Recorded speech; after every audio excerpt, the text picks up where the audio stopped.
미생물학은 출발이 미생물과의 전쟁으로 출발을 해요.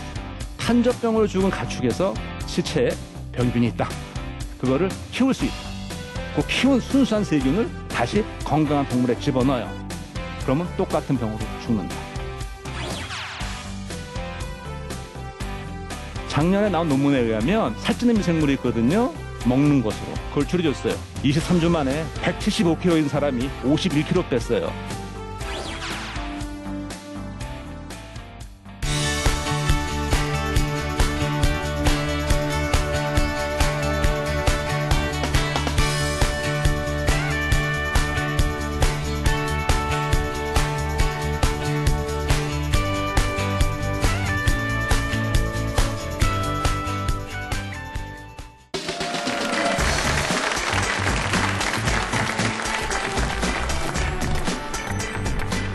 여러분 안녕하십니까? 놀라운 과학 이야기로 가득한 아삭아삭한 강연 프로그램 사과나무의 저는 유시연입니다.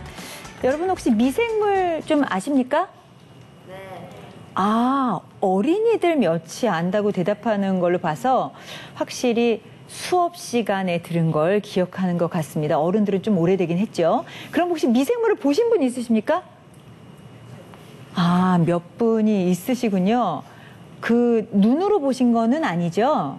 네. 이 미생물이란 게 쉽게 볼 수 있는 것은 아닌데 말입니다. 그런데요, 눈으로 볼 수 없는 이 미생물의 세계를 알게 되면 정말 놀랍고 신비한 세상이 열린다고 하거든요. 오늘 그 세계를 사과나무에서 만끽해 보시기 바랍니다. 강연해 주실 김흥빈 교수님 무대 위로 모시겠습니다. 박수 부탁드립니다.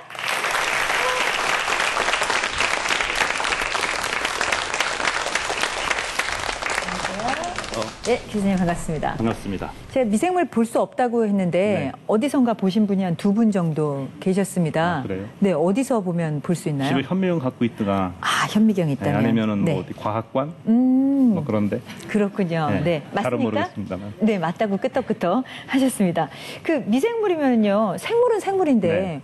어떤 걸 미생물이라고 하는 걸까요? 쉽게 얘기해서 동물, 식물 아시죠? 동물, 식물은 네. 알죠? 나머지 다.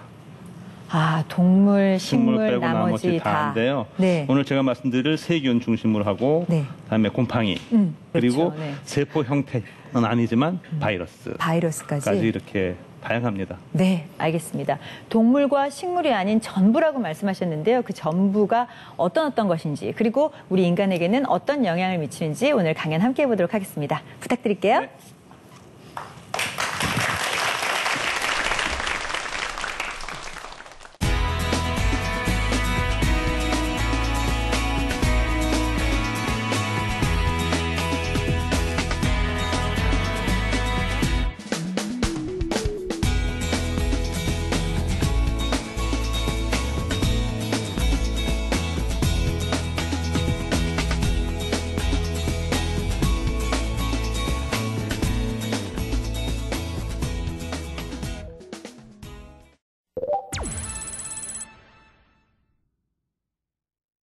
네, 저는 오늘 사실 현미경에 대한 말씀을 드릴 겁니다.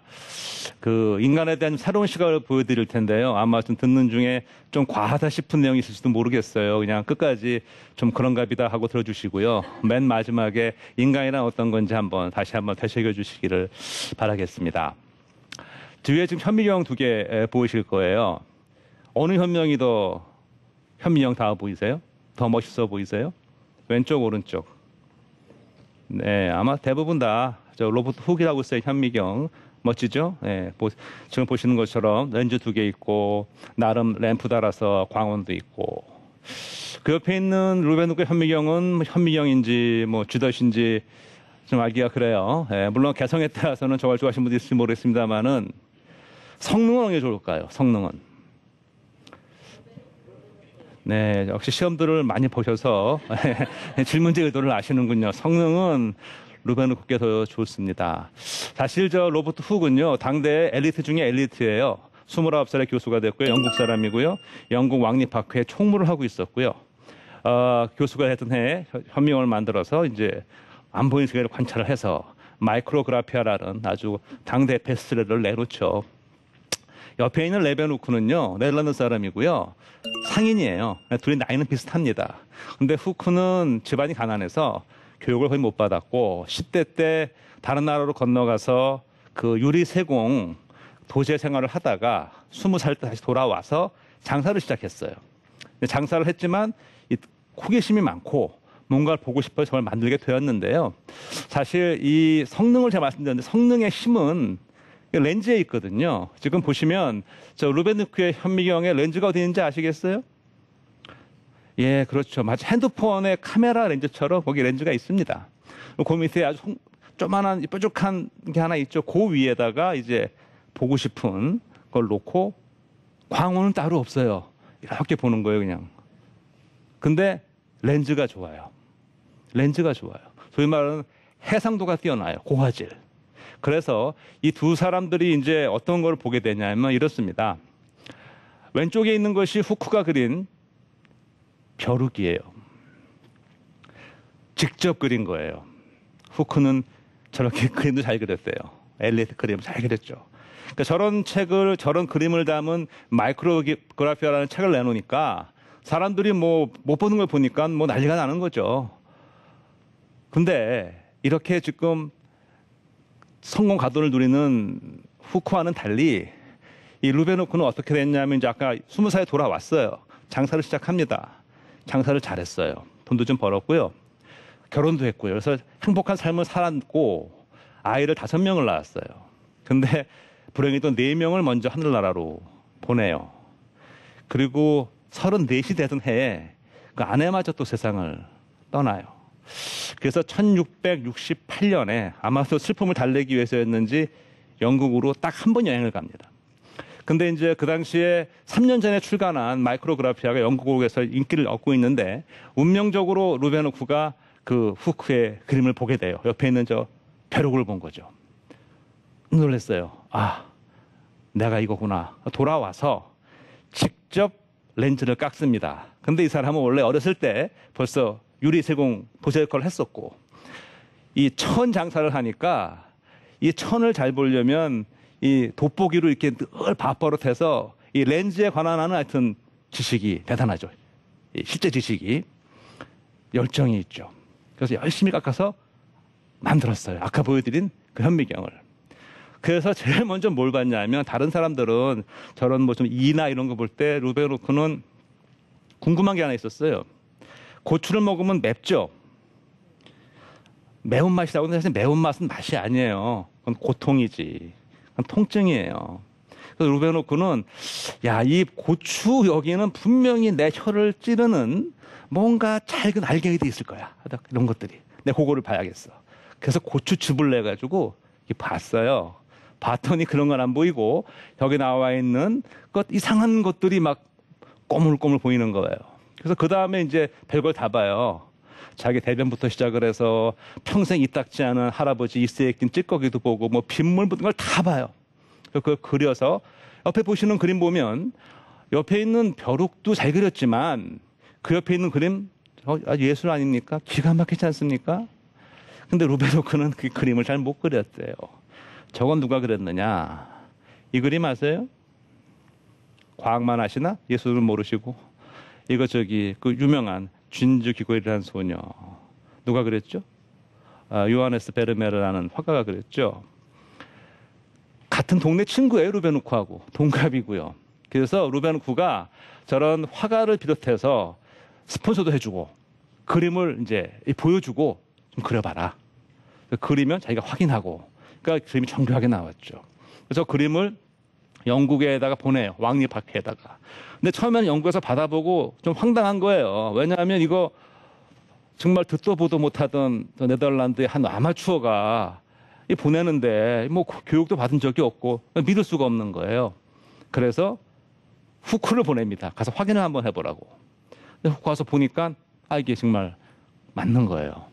그래서 맞다고 그러고 루베누크는 저 이후로 죽을 때까지 40년간 계속 편지를 보냅니다. 엄청나게 만천을 보내고 그리고 사실 멋진 일이 벌어지는데 루베누크가 정말도 그 교육을 받은 적이 없지만 왕립학회 회원으로 추대가 돼서 회원이 됩니다. 제가 여기서 말씀드리고자 하는 것은 뭐 루베누크가 우수하다, 후기 우수하다 그걸 말씀드리고자 하는 것이 아니고요. 과학은 누구나 할 수 있다. 루베누크 호기심, 열정으로 한 거고요. 과학은 우리 주변에 있다. 그거를 말씀드리고자 하는 거예요. 이렇게 해서 미생물의 세상이 드러납니다. 안 보이던 세상이. 그리고 시간이 좀 흘러가요. 한 1600년 중반에서 한 200년 흘렀어요. 이 시기에 어떤 일이 벌어지냐면요. 그러니까 아까 사실 루베노크 훅 시절이 과학혁명 시기예요. 17세기 중반. 그 시대 중세에서 넘어오면서 그 시대 사람들은 어떻게 생각했었냐면은 그냥 이 벌레 같은 것들, 뭐 구더기 이런 거는 그냥 음식물이 썩으면 그냥 생기는 줄 알았어요. 왜 그러냐 하면 아시겠지만 썩으면은 그 구더기가 그냥 꼬물꼬물 겨나오고 더러운 바퀴벌레 나오고 뭐 쥐 나오고 그러니까 야, 쟤들은 이게 썩으면 그냥 생기는가 보다 그랬고요. 실제로 어떤 사람이 글을 남겨놨어요. 쥐를 만드는 법. 오늘 밤에 집에서 한번 해보세요. 간단합니다. 그 통밀 한 주먹 해서 요만한 병에 담아요. 그리고 위에를 입던 속옷으로 막아야 돼. 세건한데. 이거 딱 막아요.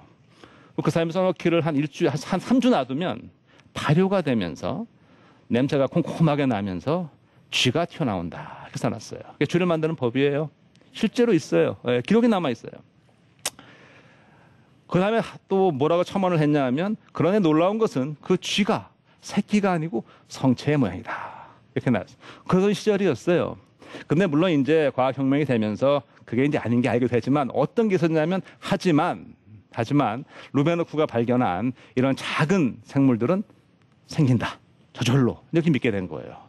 논박을 막 합니다. 제일 중요한 게 뭐냐면 고깃국을 끓여다가 식으면 썩잖아요. 냉장고도 없고 뿌얘지잖아요. 현미경으로 보면은 꼬물꼬물 보인단 말이죠. 이거 봐라. 얘는 생긴다. 이런 말이 되는 거예요.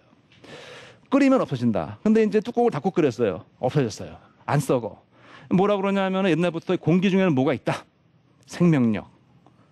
공기는 막아서 그렇다. 뚜껑 닫고 끓이면 안 된다. 그러니까 뚜껑 열고 끓여야 돼. 열고 끓이면 아시겠지만 여기서 다 들어가거든요. 그래서 지금 왼쪽에 보시는 저 플라스크를 보시면 파스테르라는 사람이 아이디어를 냈어요. 꽤 구부렸어요. 무슨 얘기냐면 공기는 들어가요. 공기는 들어가는데 미생물은 들어는 가요. 그런데 구부러졌으니까 밑에 딱 걸려버리죠. 못 올라가요. 그러니까 공기는 들어가는데 썩지 않는다. 그래서 이렇게 생물이 막 생기는 거 아니다라는 자연 발생사를 완전히 이제 없애줍니다. 비슷한 시기에 파스테르와 라이벌 관계에 있던 독일의 코후, 독일 프랑스, 독일의 코후는 그거를 보고 그렇다면 이 병 이런 것도 미생물이 하겠구나. 그러니까 옛날에는 병 걸리면 이런 거예요. 서양도 천벌받았다. 저 시궁창에서 악귀가 나와서 병들게 했다. 뭐 이제 이렇게 믿게 되는 상황이거든요. 그랬을 때 코후가 아니다. 제일 먼저 한 게 탄저병이에요. 탄저균. 그 9.11에 태어났을 때 탄저균. 탄저병으로 죽은 가축에서 세균을 분리를 해요. 죽은 시체에 병균이 있다. 그 다음에 그걸 키워요. 두 번째. 그거를 키울 수 있다. 키운 다음에 그 키운 순수한 세균을 다시 건강한 동물에 집어넣어요. 그러면 똑같은 병으로 죽는다. 세 번째. 그리고 그 죽은 동물에서 똑같은 세균이 또 나온다. 4개. 4개의 원칙을 세워요. 그게 이제 코우의 원칙이라는 건데 사실 그 지금 되게 중요해요. 이 역학을 조사할 때 되게 중요한 게 쓰이고 있습니다. 이런 게 밝혀져요. 이게 밝혀지면서 이제 1900년대로 오면서 항생제가 발견되고 소위 말하는 미생물학의 황금시대가 돌아왔는데 공교롭게도 미생물학은 출발이 미생물과의 전쟁으로 출발을 했어요. 그러니까 미생물학의 발전 과정은 미생물을 잡아 없애는, 병원균을 잡아 없애는 게 출발을 했어요. 그러니까 자연스럽게 사람들은 미생물은 다 악마구나 이렇게 알게 되는 거죠. 근데 현실은 제가 말씀드리겠지만 실제로 병을 일으키는 사람이 그렇게 많지가 않아요. 대부분은 우리한테 이롭거나 다 좋은 것들이거든요. 근데 워낙 저 인상이 강해서 미생물하면 적으로 생각하게 되는 거죠.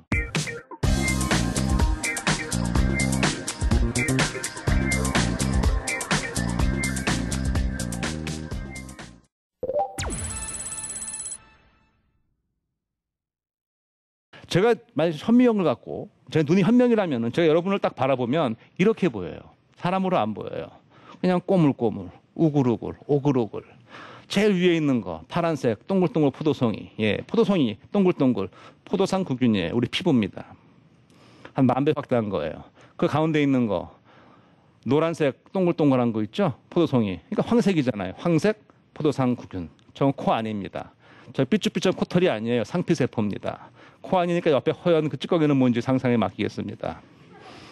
코 옆에 있는 거 충치입니다. 충치. 충치에 아주 여러 세균이 오글오글하죠. 오글오글해요. 충치 전염병입니다. 키스로 옮아요. 그거 잘 기억하시고요. 사실 우리 몸은요, 온 겉에다 미생물인데요. 겉이 이것만 겉이 아니에요. 잘 보세요. 우리 속은 살이 속이지 여기도 다 겉이에요. 이게 큰 파이프 아닙니까? 빨대. 왜 그런 거 있잖아요. 애들 쓰는 거 빨대 이렇게 인형 달아놓은 거. 그러니까 이 곰돌이 인형에 지금 빨대 있는 거라고 이거. 들어가고 빨대 들어가고 나오는 데는 아시죠? 어딘지 내가 지적하지 않아도 이거예요. 그다음에 들어가서 식도로 해서 위. 원래 위는 강산이라 세균이 못 살아요. 근데 사는 게 있어요. 아시겠지만 헬리코박터. 저희 보여드리고 있습니다. 헬리코박터. 꼬리도 있어요. 그다음에 소장으로 가요. 그다음에 노란 세균 보이시죠? 저도 뭔지 모르겠어요. 그냥 세균이에요. 그냥 세균이라고 생각을 하시고. 그다음에 대장이에요. 보라색으로 보이는 거 있죠? 대장이에요. 대장균이 있습니다. 가장 우글우글하죠. 대장에 가장 미생물이 많아요. 한 1000종류 살아요. 얼마나 많으냐? 성인 기준으로 여러분 대장에 있는 미생물의 무게가 약 1.5kg입니다. 기쁘지 않으십니까? 1.5kg 빼신 거예요, 그냥. 더 빼시고 싶으시다면 몸 전체에 있는 거 하면은 한 3kg까지 나갈 수 있어요. 그러니까 앞으로 몸무게 쓰실 때 3kg 빼도 죄가 아니라는 거죠. 그냥 쓰면 되는 거예요. 다만 개들이 없으면 우리가 살 수가 없어요. 잘 살기 위해서 요즘에 요거트 드시죠? 다음에 뭐 프로바이오틱스라는 거 드시죠? 왜? 잘 살려고. 근데 직접적으로 그걸 먹으면은 장내 미생물이 좋아진다는 거죠. 걔네 살리는 거예요. 걔네 없으면 안 돼요. 그래서 근데 우리나라는 참 좋은 게 조상들이 그걸 알아가지고 우리 음식은 온통 발효 음식이기 때문에 굉장히 좋아요. 그래서 맛있게 잘 먹었죠. 그러니까 맛있는 미생물이에요. 덕분에. 그러니까 우리는 굉장히 장이 튼튼한 민족입니다. 상대적으로. 근데 최근 들어서 우리나라도 지금 이 장질환이 많이 발생하고 있는 게 저는 사실 의사가 아니니까 뭐 함부로 말씀드릴 수는 없지만 제 추측에는 분명히 이것은 우리의 식단 변화에 큰 원인이 있을 거다. 저와 같은 음식이 점점 줄고 서구 같은 음식을 많이 먹으면서 분명히 왜냐하면 미생물은 뭐에 따라 달라지느냐 바로 먹는 거에 따라 달라져요. 이 먹이거든요. 여기는 서식지고 그러니까 뭘 먹냐에 따라서 다른 미생물이 달라져요. 이건 좋은 일입니다. 왜? 우리가 바꿀 수가 있어요. 미생물을 어떻게? 먹는 거로서. 그러니까 좋은 거를 먹어서 좋은 미생물을 잘 갖고 줘야죠. 그게 좋은 체질을 갖는 길이에요. 좋은 체질을 갖는 길. 자, 잘 먹으면 좋죠? 아시겠지만 몸이 아주 약해서 먹을 수가 없어요. 그럼 병원 가서 뭐 맞으시죠? 링겔 맞으시죠. 이렇게 먹어서 미생물을 잘 살게 하면 좋겠는데 너무 많이 망가져서 안 되는 거예요. 그런 경우 어떻게 하느냐? 직접 넣어줘야 돼요. 어디서? 대장 내시경을 통해서 이식을 하죠. 앞에 있는 피컬, 네. 저거 똥이라는 뜻입니다. 똥을 이식해줘야 됩니다. 왜 미생물에서 똥을 이식하느냐? 미생물을 다 배양할 수가 없어요. 우리가 배양할 수 있는 미생물이 1%가 안 돼요. 그래서 할 수 없이 좋은 똥을 이식해줘야 돼요. 더럽다고 생각하지 마십시오. 회사가 생겼어요. 올 3월 달에 좋은 똥을 보관하고 있다가 냉동 상태로 곧바로 쓸 수 있게 각종 병원으로 보내줍니다. 제가 아이디어를 생각했습니다. 뭐 저럴 거 뭐 있느냐. 요즘에 용기 좋은 거 많은데 아침에 몸 좋으실 때 좋은 똥 좀 받으셨다가 식구별로 집에 냉장고 좋은 거 있으시니까 잘 보관하세요. 헷갈리지만 않으면 돼요. 이게 잘 보관하셨다가 필요할 때 쓰시면은 아마 잘 될 겁니다. 이것뿐이 아니에요. 요 미생물을 살찌는 미생물이 있거든요. 작년에 나온 논문에 의하면 어떤 사람을 봤어요. 특정 미생물이 많아요. 그게 살찌는 미생물 같아. 그래서 그게 한 3분의 1쯤 돼요. 그걸 줄여줬어요. 뭘로? 먹는 것으로. 23주 만에 175kg인 사람이 51kg 뺐어요. 물론 그래도 120kg지만 하여튼 51kg 뺐어요. 굶지 않고 미생물만 바꿔서 그렇게 했더니 그 미생물 확 줄었어. 살찌는 비만은 질병입니다. 원인균이 있어요. 근데 그것뿐이 아니에요. 최근 들어서는 장내에서 여러 미생물 대사물질들이 우리의 기분을 조절하는 결과들이 나오고 있습니다. 그래서 우리는 사실 인간 세포가 인간보다 10배 많은 미생물 세포가 우리 몸에 있거든요. 그러니까 우리는 인간만이 아니에요. 그걸 우리가 초유기체라고 그럽니다. 그래서 한 철학가 그런 말 했다고 그러죠. 인간은 사회적인 동물이라고. 예, 우리는 사회적인 동물이 아니고 몸 자체가 사회예요. 우리는 본시, 조화, 공생, 더불어 살게 되어 있는 겁니다. 저 오늘 3가지 강조합니다. 미생물은 아름다운 생물이다. 과학은 누구나 할 수 있다. 우리는 본시, 더불어 살게 되는 존재다. 고맙습니다.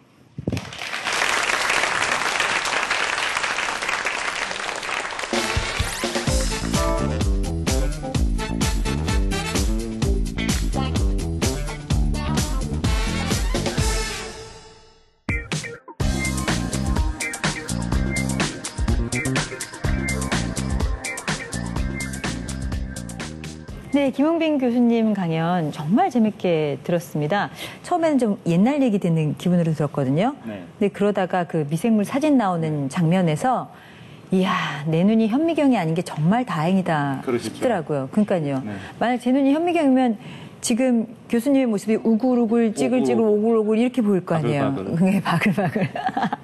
자, 함께 재밌게 들으신 분들 중에 궁금한 거 있으신 분 가볍게 손을 들어주시면 제가 질문을 받도록 하겠습니다.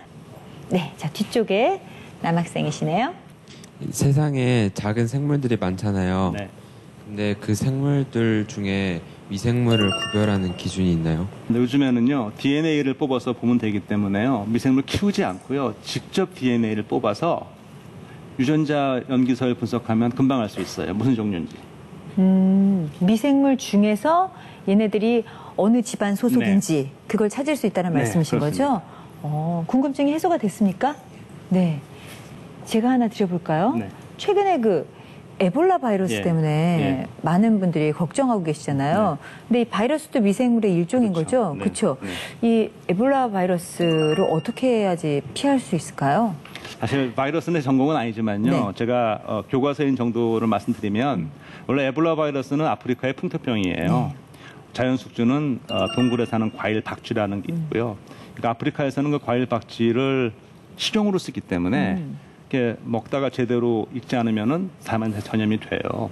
근데 이 에볼라 바이러스가 원래 숙주인 박쥐에서는 별 문제는 안 일으키는데 사람한테 와서는 문제를 일으키는 거예요. 첫 번째로 혈관벽을 손상시켜서 피가 나게 하고 그리고 피를 못 굳게 해요.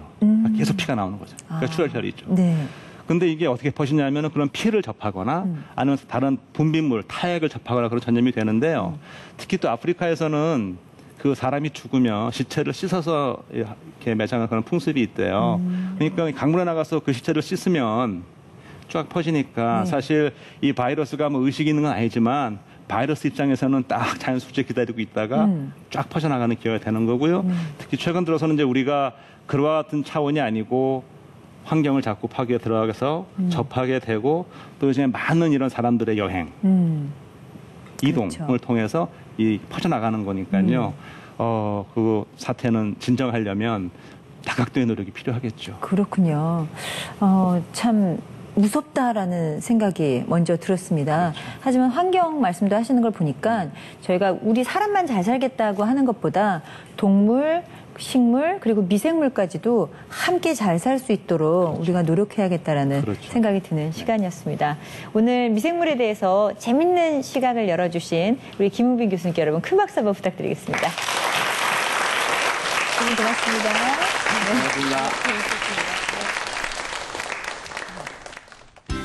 현재 한국인의 평균 수명이 한 80세 정도 된다고 합니다.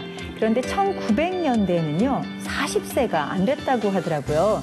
그러면 어떻게 이 짧은 시간에 인간의 수명이 2배가 된 걸까요? 그건 바로 과학의 힘이라고 합니다. 파스텔 같은 위대한 과학자들이 미생물을 열심히 연구해서 백신이나 항생제를 만들었기 때문이거든요.